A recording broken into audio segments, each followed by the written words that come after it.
ஜென்மங்கள் ஒன்றாக நாம் சேரணும். கண்ணே நான் காணும் ஆகாயம் நீயாகணும்.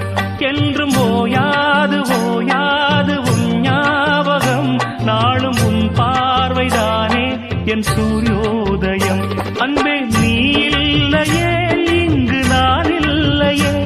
நெஞ்சம் உன்னாலயம் நீ என் உயிரோவியம். சொர்க்கமேவா செல்வமேவா ஜீவனே